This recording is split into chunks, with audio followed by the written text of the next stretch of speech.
Oui, ben, je note quelques abstentions, mais cela est courant maintenant, donc il n'y a pas de difficulté. Nous sommes en démocratie.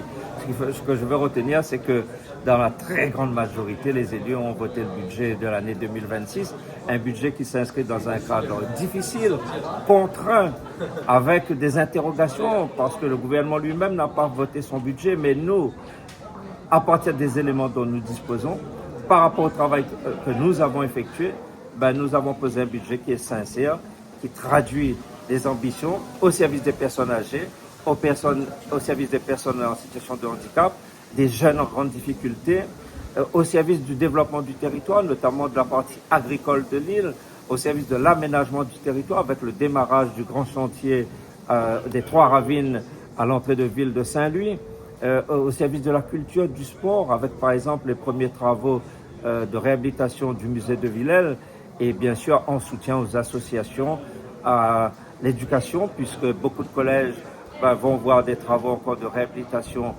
se poursuivre. Nous avons un budget qui se veut ambitieux, mais un budget qui se construit dans un cadre difficile. Les élus du groupe socialiste ont pointé plusieurs baisses dans plusieurs domaines, notamment l'exclusion, tout ce qui touche au social. Non, en fait, je dirais que la lecture du budget n'est pas celle-là. Quand vous regardez d'un chapitre à l'autre, tous les crédits dédiés aux orientations fortes de la collectivité sont maintenus, voire en amélioration. Par exemple, pour la sécurité civile, concernant le SDIS, les personnes âgées, les personnes en situation de handicap, l'enfance vulnérable.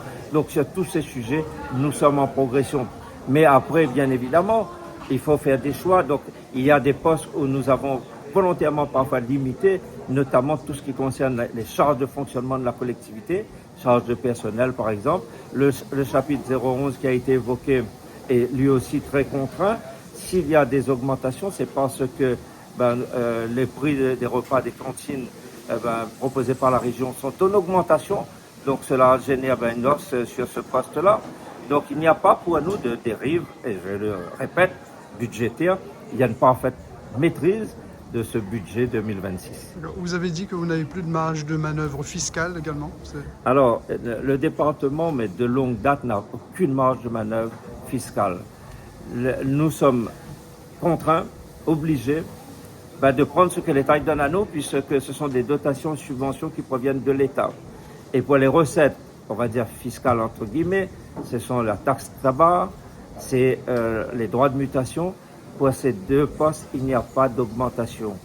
Maintien sur les tabacs, légère augmentation sur les droits de mutation. Donc cela nous oblige encore une fois à être vigilants dans la maîtrise de notre endettement, dans le lancement des opérations.